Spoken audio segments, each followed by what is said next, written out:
All right, welcome back. For the second part of mean value theorem, now we're going to go from Raleigh's case to a more general version. We're going to look at the actual mean value theorem.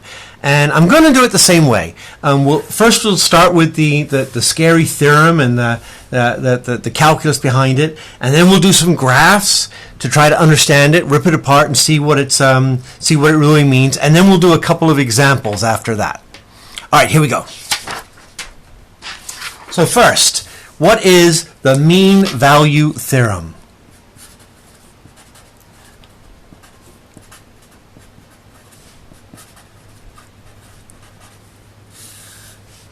MVT. And we'll often use that abbreviation. We'll say, oh, because of the MVT, because of the mean value theorem, then such and such a thing has to be true.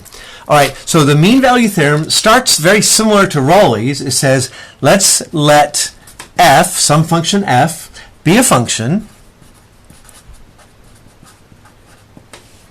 that satisfies the following hypothesis.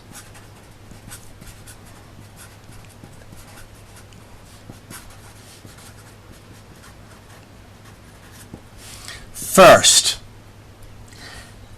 f is continuous on some closed interval from a to b. Second, f is differentiable on the open interval from a to b. Now these were the same first two conditions of Raleigh's theorem. In Raleigh's theorem, we had to say that f of a was equal to f of b, that the starting point and the ending point were the same. We don't have that same restriction here. And this is all we need for mean value theorem. If these things are true, then, here comes the conclusion, there is some number c in that interval. There is some number c in the interval from a to b such that, all right, can we read what I'm about to write here? The derivative at c, f prime of c, is equal to f of b minus f of a over b minus a. What does that mean? What is this conclusion saying? Well, when we look at this, we should think slope. Yes, this is slope. But let's be more specific. In Raleigh's case, Raleigh said that there was some value c where the slope was going to be 0. Where I was going to have a maximum or a minimum. That's not what this is saying. This is saying there's going to be some number c in that interval, so that the derivative at c is this slope right here. What is that slope? That's the slope between a and b, between the endpoints. Between the endpoints, and I want you to think about it more as a secant line. As a matter of fact, a lot of times Raleigh's theorem, the mean value theorem is usually written like this. F of b minus f of a is equal to the derivative at some point c times b minus a. And as you can see, all I did was I multiplied both sides by b minus a, and I moved this over here and that over here. This is usually the way we think about the mean value theorem. When we're looking at the mean value theorem, that's usually the way we're doing it. All right, so in other words, there is some point c over in the open interval between a and b, such that the slope of the tangent line at c is equivalent to the secant line that goes through the endpoints. And again, this can be a little bit difficult to kind of understand, and well, what exactly does this mean? What's going on here? Let's take a look at it from some diagrams. Let's draw some pictures and take a look at it and try to rip all these words apart and what do they mean.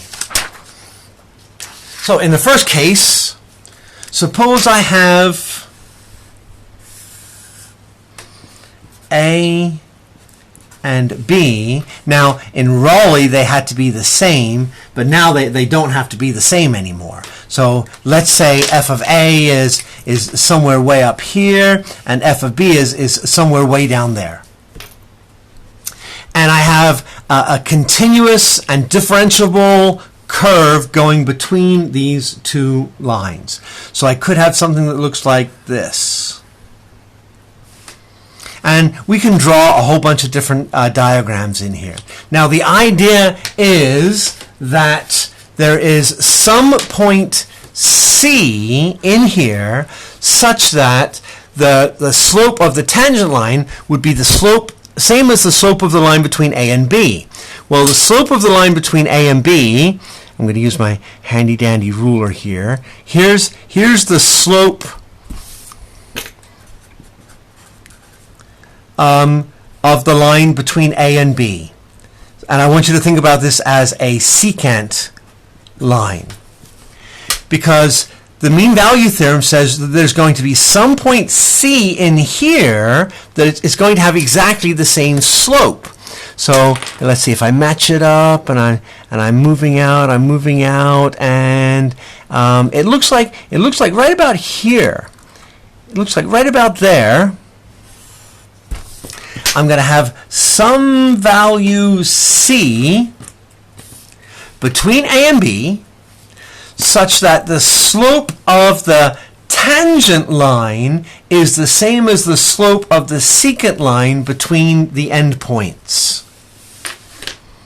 Let's take a look at another example of this, another graphic example.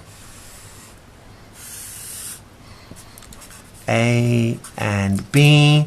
And again, unlike Raleigh, these points can be anywhere. They don't have to be the same. So let's say I've got point A is here, and point B is going to be way up here.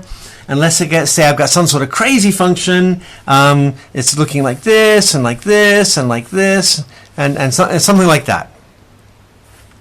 All right, now the mean value theorem says that the slope of the secant line between A and B, let me draw that in first, the secant line between A and B, here is the secant line, and of course the secant line has got some sort of slope m, and the slope of the tangent line is going to be the same slope m. And mean value theorem says that there's going to be some point on this curve where the slope is going to be exactly the same. So again, if I take my ruler and I line it up and I go this way, it looks like I'm finding a point right about here. So it looks like I'm going to have some value C between A and B where these will have the same slopes. But do you notice there's another one? I think there's another point down here too. Again, if I take my lining it up, not very accurate here, but I think clearly there's going to be another point right about here where the slope of all of these lines are going to be the same. So I've got another value. I call that one C1 and C2. I've got two different values. There's two different values. The mean value theorem says there has to be at least one.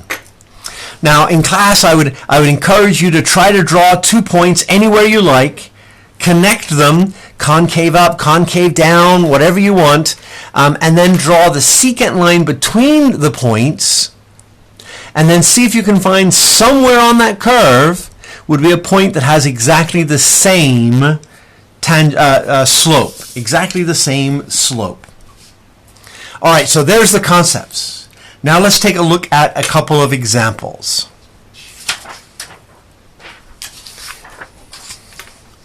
All right, my first example. I want to verify the following function satisfies the hypothesis of the mean value theorem on the given interval, and then find the C value, that is the conclusion of the mean value theorem. All right, so what's my function and what's my interval? The function I'm going to give us, we'll use a nice well-behaved polynomial function. F of x equals x cubed minus 3x squared plus x, and I'm going to use the interval from 0 to 3. All right, now before we start doing any work, let's talk about what's happening here. So what we're saying is that as long as this satisfies the mean value theorem, it's continuous and differentiable over the interval, then the slope from when x is equal to 0 to when x is equal to 3 on this function, the slope of the secant line, there will have to be some other value between 0 and 3 where the slope of the tangent line would be the same as that. Well, first, does this satisfy the hypothesis of the mean value theorem? My two big hypotheses are, first, that it has to be continuous over the interval from 0 to 3. Well, it's a nice, well-behaved polynomial. It's differentiable and continuous everywhere, so it certainly satisfies all of my hypothesis. So now, it satisfied the hypothesis. Now, let's find the value C that's the conclusion of the mean value theorem. Well, first, let's find the slope of the secant line. How am I going to do that? Well, first I've got this 0, 3 as my interval. First, I'm going to find f of 0. And that's going to be 0 cubed minus 3 times 0 squared plus 0, which is 0. So f of 0 is 0. That means I've got the point 0, 0. That's one of my endpoints. When x is 0, y is 0. Now let's find f of the other endpoint, 3.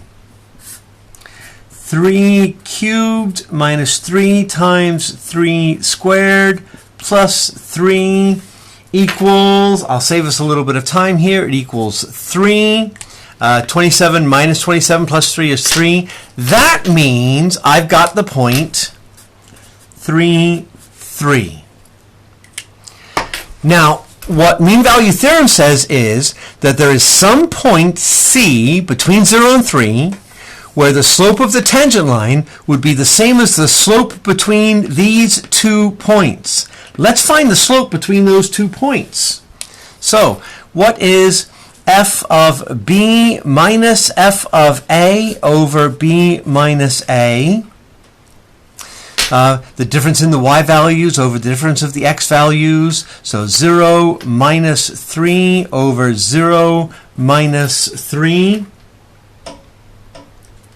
And it looks like I'm getting a slope of positive 1. The slope between 0, 0 and 3, 3 is a positive 1. That's my slope. That's the slope of my secant line.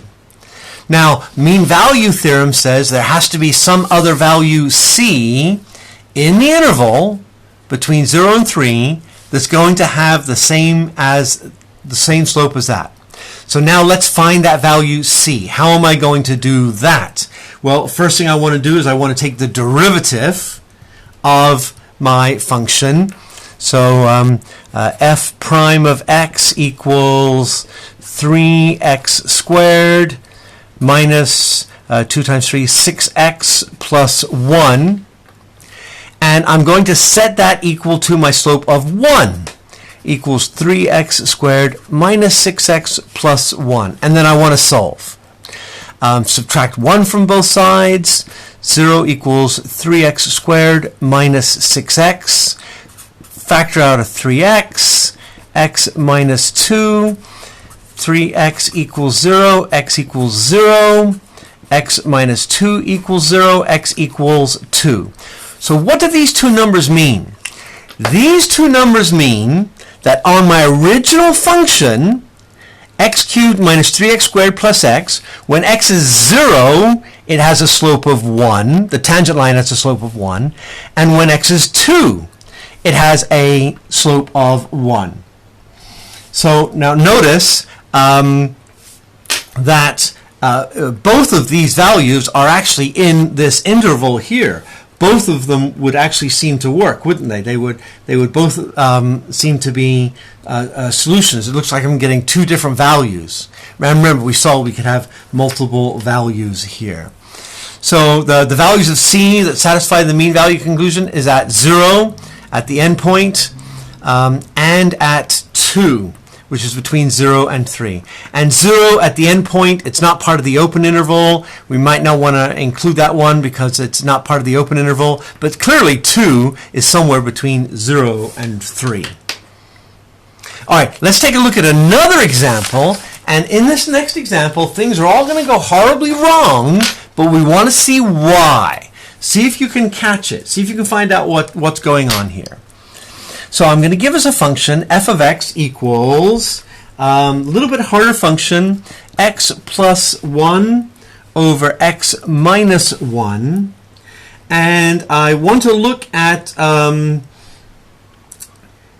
want to take a look at this, and I want to show that there are no value C such that that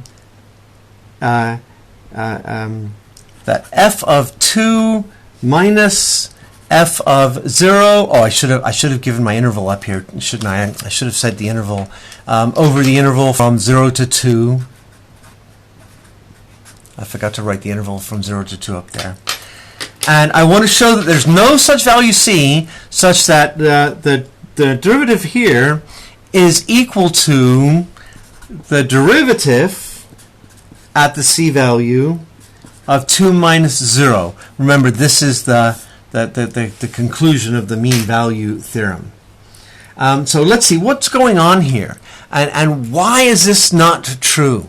Well, if we explore the hypothesis, the key is looking at this interval here, 0 to 2.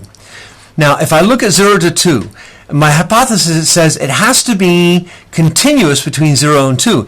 Is this function continuous between 0 and 2? No. It has a discontinuity at 1. So this function is discontinuous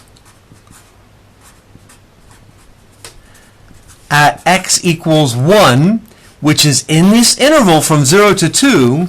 Therefore, it does not contradict. There is not going to be any C value, such that if I did the, could I find the slope of the line from 2 to 0 on here? Oh yeah, quite easily. I could find the slope of the line between 2 and 0 because 2 exists here and 0 exists here. And I could come up with a slope, but there's not going to be any value C between 0 and 2 that would satisfy the mean value theorem because it's not continuous. It does not satisfy the mean value theorem. All right, that does it for the mean value theorem. You're going to see some examples. And as you take a look at the examples, like a position, a particle moving, and looking at some other things, just remember that it's all about the mean value theorem. Make sure that there are no discontinuities and that it's differentiable throughout the entire interval. And then all you're doing is finding the coordinates at the endpoints, finding the slope between those coordinates, and then take the derivative, set the derivative equal to whatever that slope is, and you should find the C values in that interval that satisfy it, the mean value theorem. And this theorem will come up later when we're looking for maximums and minimums to show that there is a maximum or a minimum in there, or that there is a 0 over some interval. So this little theorem does play a big part later on. We often refer to this and use this theorem later.